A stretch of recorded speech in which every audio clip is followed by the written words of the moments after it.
Assalamualaikum warahmatullahi wabarakatuh. Bagaimana kabarnya semuanya? Masih dalam keadaan sehat ya? Baik, kali ini materi yang akan kita bahas mengenai kegiatan cinta lingkungan hidup.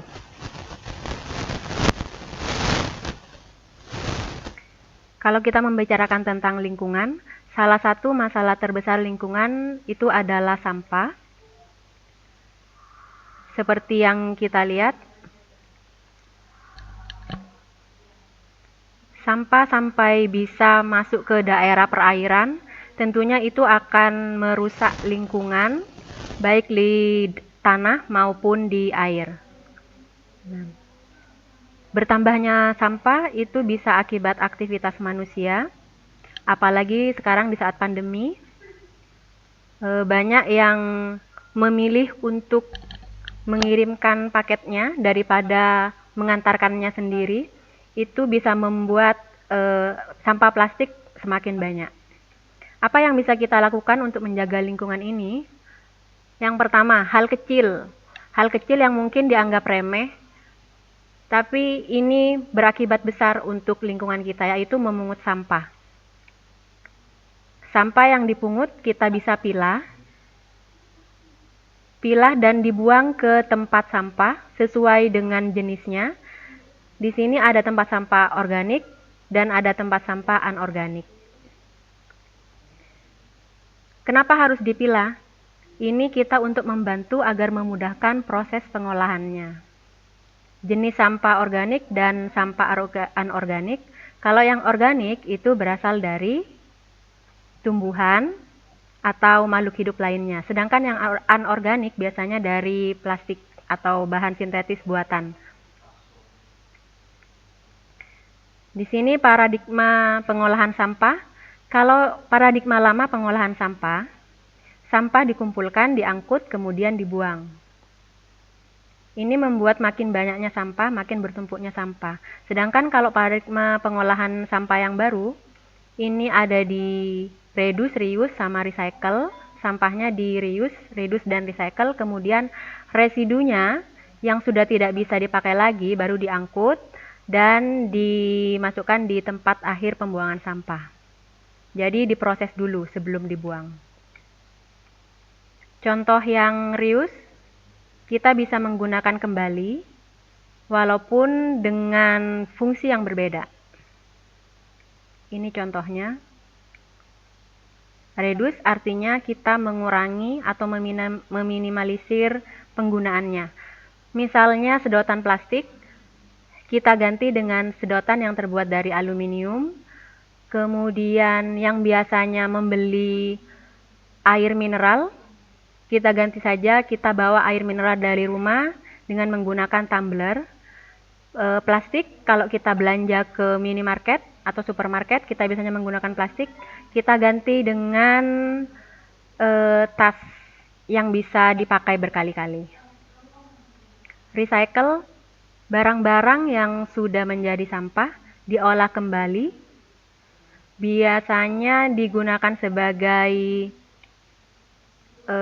hias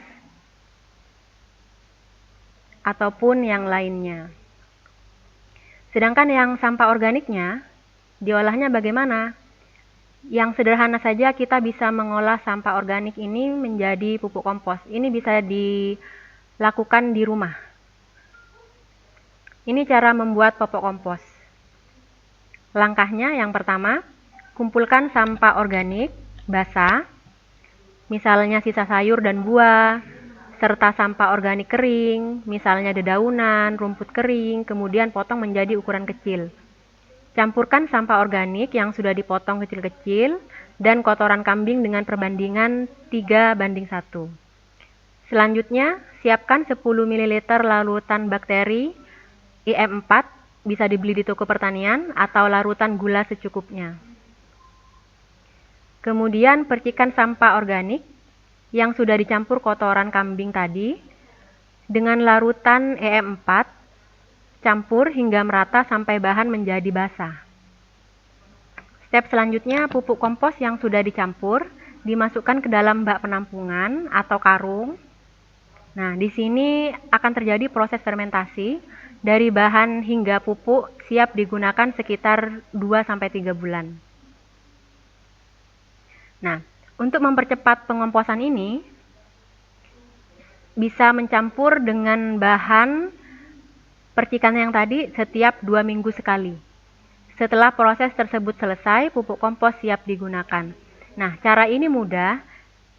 Kalian bisa membuatnya sendiri di rumah.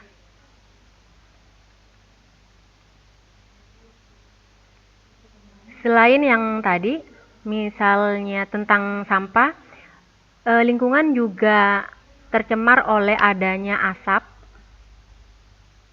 Nah, asap ini dapat kita minimalisir. Cara mudahnya yaitu dengan penanaman tanaman di rumah.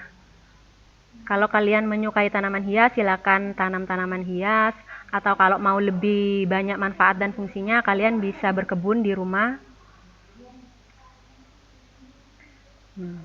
Atau kalian kalau sudah tergabung di organisasi, biasanya yang ada program cinta lingkungan yaitu mengikuti kegiatan penghijauan.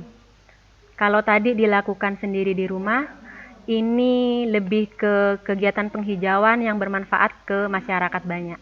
Di tempat umum, biasanya dilakukan di tempat umum.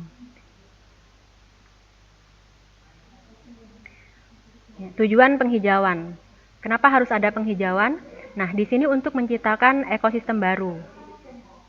Penanaman pohon di lahan tandus memberikan manfaat yang lebih dibandingkan penanaman pohon di hutan yang menipis.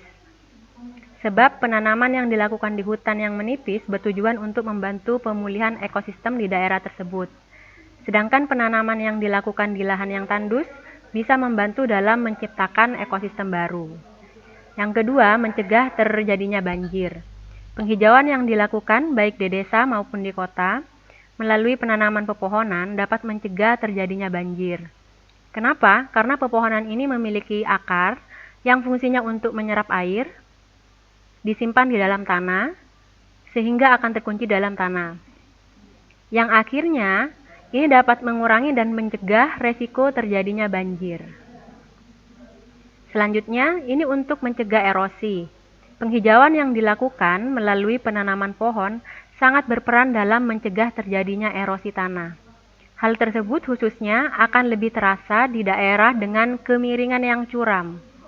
Akar pohon yang mencengkram tanah dengan kuat dapat melindungi tanah dari pengikisan atau erosi yang disebabkan karena aliran air hujan. Nah, fungsinya ini sini juga menjaga kualitas air tanah. Bukan hanya untuk mencegah banjir, tapi penghijauan juga untuk menjaga kualitas air tanah. Pepohonan akan dilindungi kualitas air tanah dengan akarnya. Oleh sebab itu, tak jarang kita melihat bahwa mata air yang mana airnya dikonsumsi untuk air minum berada di sekitar pepohonan.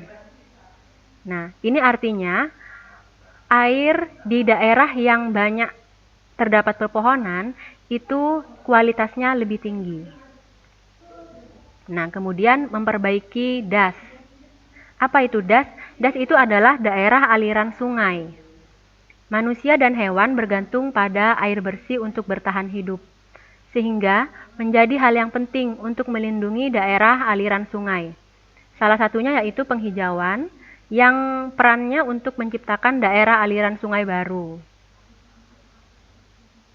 Daerah dengan hutan atau pepohonan yang banyak mempunyai beberapa sumber air sebagai kebalikan dari tempat-tempat yang tidak mempunyai pohon, karena hanya mengandalkan konservasi air. Penanaman pohon dapat berperan dalam membantu peningkatan das. Das itu apa? Daerah aliran sungai. Ya, tentunya kalian tahu fungsinya yang selanjutnya yaitu adalah mengurangi polusi udara. Penghijauan berperan penting untuk membersihkan udara yang ada di bumi. Ya, kalau ada yang masih ingat tentang siklusnya oksigen dan CO2, nah di sini perannya ya. Penghijauan berperan penting untuk membersihkan udara yang ada di bumi dari polusi udara yang dapat ditimbulkan karena pemakaian berbagai macam bahan bakar. Bahan bakar ini tentunya akibat kegiatan manusia. Polusi yang menumpuk jika tidak dinetralisir akan sangat berbahaya, baik bagi lingkungan maupun manusia yang hidup di dalamnya. Disinilah pepohonan berperan untuk menetralkan polusi udara. Pohon melakukan fotosintesis yang akan menghasilkan oksigen yang sangat berguna bagi kehidupan di bumi. Oksigennya ini sangat dibutuhkan oleh manusia maupun hewan. Ya, selanjutnya mengurangi dampak hujan asam. Hujan asam ialah hujan air dengan komposisi garam yang berlebih, sehingga jika dibiarkan maka akan menimbulkan efek yang sangat buruk. Salah satu upaya untuk mengurangi dampak hujan asam yaitu melalui penghijauan. Hal itu disebabkan karena fotosintesis yang dilakukan pohon akan membantu menetralkan zat-zat yang ada di dalam air hujan, termasuk zat asam, sehingga hujan yang turun tidak terlalu asam dan dampak hujan asam ini bisa dikurangi. Ya, selanjutnya sebagai pengontrol iklim. Nah, penghijauan ini juga salah satunya upaya untuk mengontrol iklim. Iklim akan berjalan teratur saat bumi dalam kondisi baik-baik saja, atau ketika bumi dalam kondisi normal. Tapi, seiring berjalannya waktu, kondisi bumi semakin tua dan juga semakin memburuk. Kenapa seperti ini? Ini akibat dari ulah manusia tentunya. Karena banyaknya industri, kendaraan, sehingga polusi udara terakumulasi.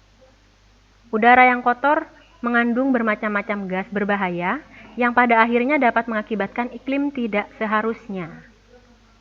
Oleh sebab itu, dengan adanya banyak pohon, penghijauan, udara yang kotor bisa diseimbangkan atau paling tidak dinetralisir, sehingga perubahan iklim yang terjadi tidak terlalu ekstrim. Ya. Kemudian ini juga dapat mencegah efek rumah kaca. Efek rumah kaca itu merupakan kondisi di mana bumi memiliki gas-gas yang bisa meredam sinar matahari. Hal tersebut mengakibatkan suhu di bumi akan terasa semakin panas. Tidak normal ya. Dengan keberadaan pohon ini dapat menghasilkan oksigen di siang hari, maka zat rumah kaca bisa dikontrol sehingga mencegah efek rumah kaca. Nah, tentunya juga bisa melindungi satwa. Satwa banyak yang menggantungkan hidupnya dari pepohonan. Bukan hanya sebagai tempat mencari makanan, tapi pepohonan juga berperan sebagai tempat tinggal dari beragam jenis satwa. Oleh karena itu, kalau kita banyak menanam pohon, maka banyak pula jenis satwa yang akan terlindungi, baik terlindungi ketersediaan makanannya maupun tempat tinggalnya. Tentu saja juga ketersediaan oksigennya ya. Beberapa jenis satwa yang akan terlindungi diantaranya yaitu bermacam-macam jenis burung, kera, dan lain sebagainya. Nah, banyak pohon juga akan menyuplai pupuk alami. Pepohonan juga bisa berperan sebagai penyuplai pupuk alami atau kompos melalui dedaunan dan bunga atau buah pohon yang berjatuhan. Sampah dari pepohonan tersebut dapat kita tampung dan kita olah menjadi pupuk kompos. Nah, tadi di awal kalian sudah mempelajari bagaimana cara membuat pupuk kompos sendiri yang mudah di rumah.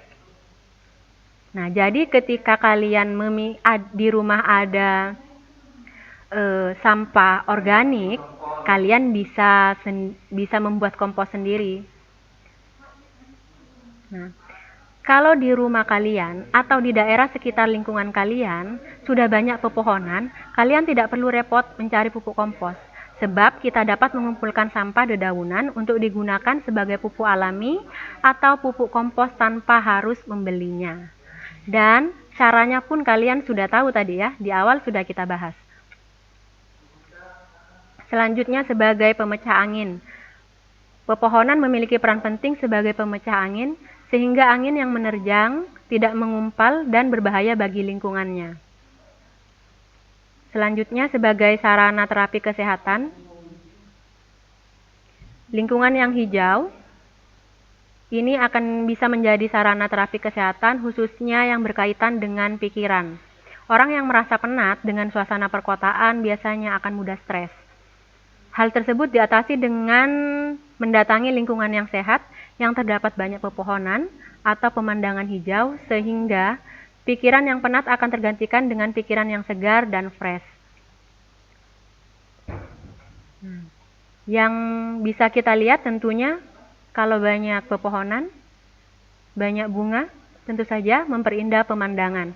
Selain bermanfaat sebagai kesehatan, nah ini juga bisa bermanfaat untuk menjadikan pemandangan lebih indah dan segar. Karena pemandangannya sudah indah dan segar, maka ini akan menjadi sebagai tempat pariwisata. Nah, sekian materi dari saya. Cintai lingkungan kalian. Kalau bukan kalian yang mencintai lingkungannya, lalu siapa lagi? Dan mulai dari sekarang. Kalau tidak mulai dari sekarang, mau menunggu apa lagi? Oke. Tetap jaga kesehatan. Saya akhiri. Wassalamualaikum warahmatullahi wabarakatuh.